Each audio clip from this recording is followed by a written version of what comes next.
claims. What is the whistleblower saying specifically? Well, as you know, Maria, Senator Grassley and I have reviewed a legally protected and highly credible whistleblower document, which alleges that there was an exchange of money for policy decisions made by then Vice President Joe Biden. We have determined that whistleblower is extremely credible.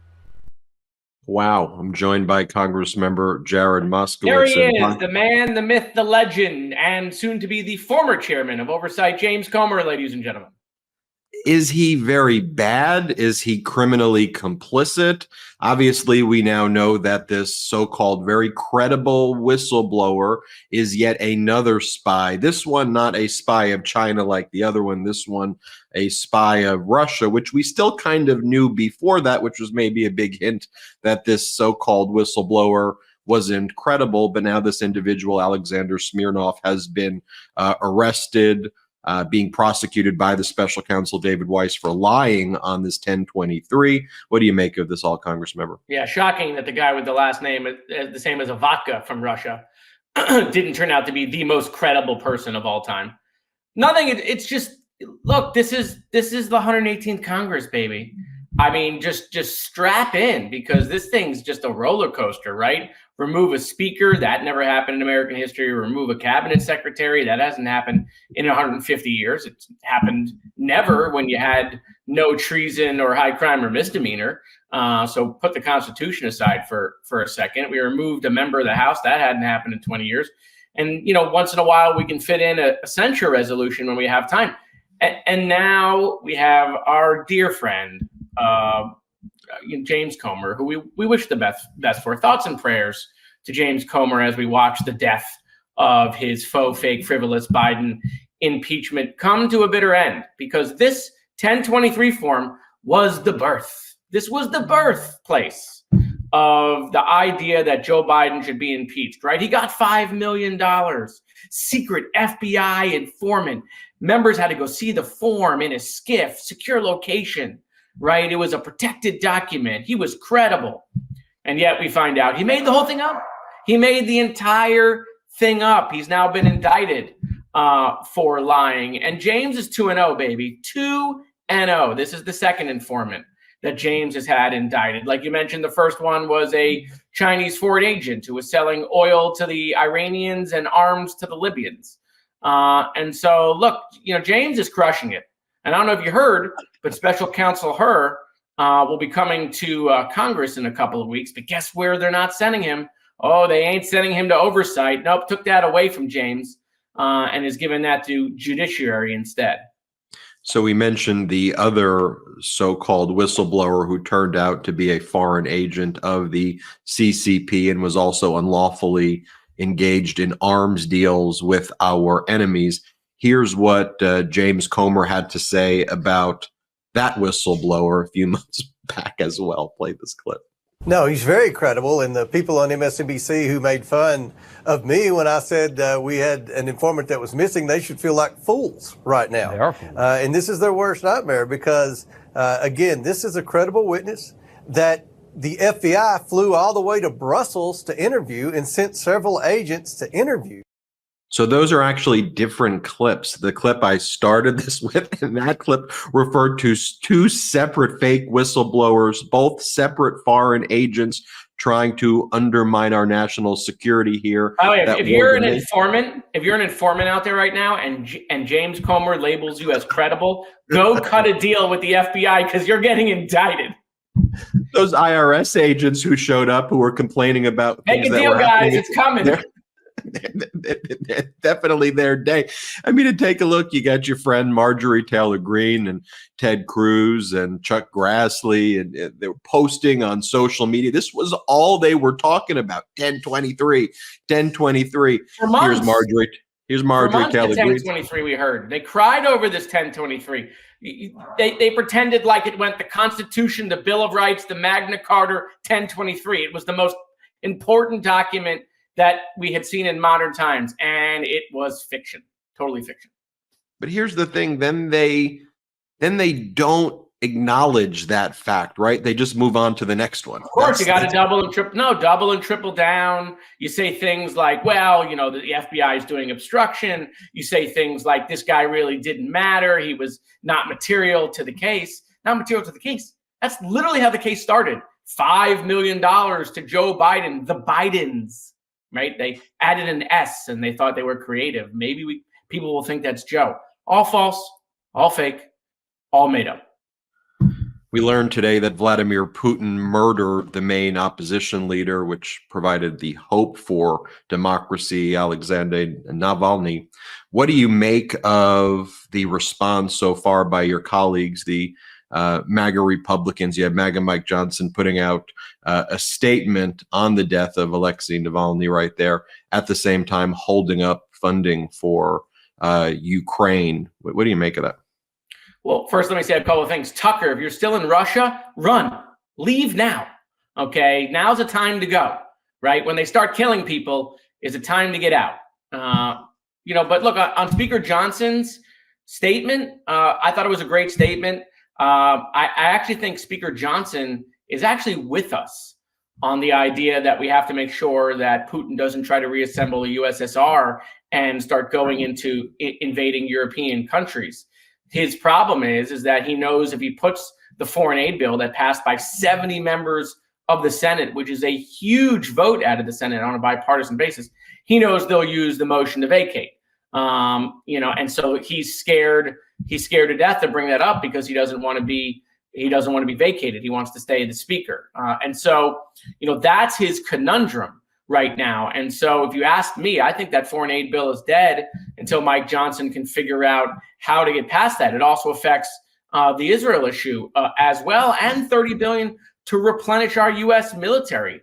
We have stockpiles that need to be replenished, so we're not fully at the ready unless we pass that foreign aid bill. So yeah, this is, Speaker Johnson, and he masquerades as the speaker, but, I think Donald Trump is in charge of the House. I think that's clear. In fact, some members during the speaker process nominated Donald Trump, and I think they got him by accident because, when Donald Trump says, don't do the border bill's dead, more chaos now for the next 10 months. When he says, don't do Ukraine, the Freedom Caucus listens and now, threatens the speaker that if you help out our ally and you help us fight against a destabilizing force in Russia, we're gonna vacate you as speaker. Now, MAGA Republicans also basically just shutting things down, saying that there's, going to be a vacation. They're done working right now. I'm on vacation. I left yesterday. We're off for 2 weeks now. We're home. I mean, I'll be working in the district, obviously, but they sent us home for 2 weeks. My family is very happy to see me. And if I'm being honest, why stay in D.C. if these guys are not willing to work and help the American people, whether it's the economy or whether it's, with foreign aid or, if they're not willing to do anything here, I'm happy to spend time with my family. But, at the same time, the idea that we would leave 2 weeks before the government is going to shut down, we get back and we have 72 hours to try to figure out how to keep the government open. And there's only so many options. And he's got the same problem with the Freedom Caucus, who's clearly in control, and they'll threaten to vacate him. And so, we don't know how this is going to end because the 118th has been, it's all new territory. This is chaos at a new level. So it's hard to look at like what happened in previous Congresses to figure out how we're gonna get through this. So it's very possible we could shut down. In fact, he has members saying, shut it down. Now, here's the cool fact about this shutdown, right? Is if he shuts down, if he gives in to those members will never vote to reopen. Never. They will keep it closed for indefinitely, which means if he shuts it down with their votes, he's going to have to come to the Democrats to reopen it, which then gets right back into this motion to vacate problem. This is Congress member Troy Nehls yesterday. This was an exclusive we broke here at the MeidasTouch Network. Let me show you this and get your reactions. Play the clip. Representatives, is Mike Johnson taking orders from Donald Trump? If he's not, he should. What do you make of that? Well, he's saying the quiet part out loud, which is Donald Trump is in full control. And look, Troy, he's in charge of the intelligentsia part of the MAGA conference over there. But yeah, that's what they want. They want Donald Trump to make all the decisions, and then like lemmings, they'll just get in line with whatever Donald says, whether he says it at a 3 o'clock in the morning tweet, or he says it as a rally like Russia, just go take all of the land, go take Germany and Poland and France, go get a summer house. This is what those guys want. Because that way they don't have to make any decisions, and they're totally protected. Because if they do what Donald wants, they don't get attacked from their own people. If they do the right thing, but Donald doesn't want it, then they got to deal with the online trolls and the right-wing media to deal with, and they don't want to do that. They're not here to make tough decisions, to do what's right for the American people. They just want to kowtow to one guy. One man is in control of the House, and we saw a couple weeks ago that he was in control of the Senate when he killed the most conservative border bill in a generation, which would help secure our border. Now he's going to be in charge of the RNC. And his daughter-in-law, Lara, if she gets elected, she's already saying 100% of the money is going to go to Donald Trump. Well, if you're another Republican running for office and the RNC usually helps you, you're screwed because you're not going to have any resources. It's all going to Donald and his legal fund, which I'm told is running out of money.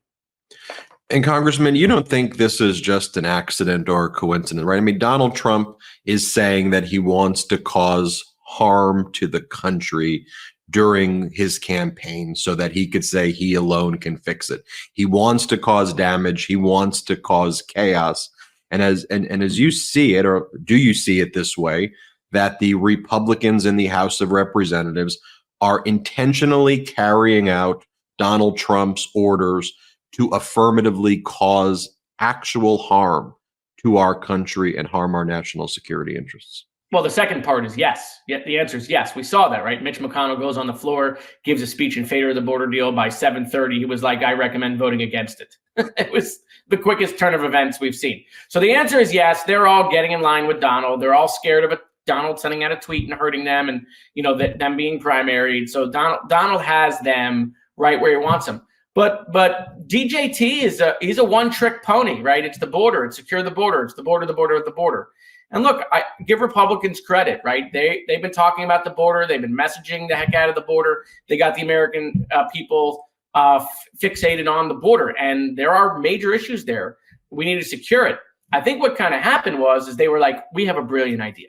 Here's what's going to happen. They want Ukraine and Israel. We'll say that you can't secure Ukraine or Israel's border unless you secure America's border first. We're going to back them into the corner. And then Democrats were like, okay, well, that sounds semi-reasonable. Let's see if we can work out a bipartisan deal. And then for 3, most conservative member of the Senate negotiates a bipartisan bill, right? And they put forward language, the most conservative language. In fact, it was more conservative than any language Donald Trump got out of the legislature when he was president on the border, fixing the asylum issues and remain in Mexico, and among other things. And what happens? The Republicans are like, holy shit, they actually did what we said. Is this good? Well, we'll solve the issue, but hold on a second. If we solve the issue, what does Donald have to run on? And they were like, nothing. We have nothing else. And then so all of a sudden it was like red alert. Donald came out and said, no, blame me, right? Kill the bill. And they spread all sorts of lies about the bill and killed the bill so the border can remain a disaster, right? So more fentanyl, right? More illegal immigration, more terrorists. Donald Trump says all these terrorists are coming in, but if it's true, okay, so he wants more of that in order to use it as an election. So hurt the country for nine or 10 more months in order to use it for an election. Look, give him credit. At least he's honest. But the American people, and you just saw this in New York, the American people might have been upset with the Democrats that they weren't getting to the border fast enough. But then they saw them sit at the table.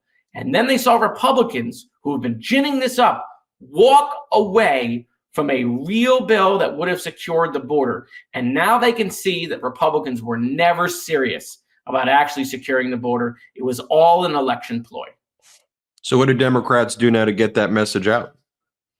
I think we got to go on the offense. right? And that was something that's a little different. Like they'd bring up the border and we would, go away from it, or we would be on the defensive. I think we go on the offense, which is, I'm ready to secure the border. I voted for several border resolutions a couple of weeks ago. I think you got a majority of House Democrats. You already had a majority of Senate Democrats vote to secure the border in that bill. You have a majority of House Democrats that are ready to support securing the border. We just got to bring a bipartisan bill forward that will actually do it. But it's not going to happen. It's not going to happen. So you know what? Democrats will talk about it. Democrats will show the American people that we're at the table, and we'll point to the Republicans that even though they're the ones who told you about this issue, they're not willing to solve it. We got to go on the offense. We got to talk about it. Congressman Moskowitz, thank you so much for joining us as always. Thanks, guys. Hit subscribe. We're on our way to 3 million subscribers. Thanks to your support, and have a wonderful day. Hey, Midas Mighty, love this report? Continue the conversation by following us on Instagram @MeidasTouch to keep up with the most important news of the day. What are you waiting for? Follow us now.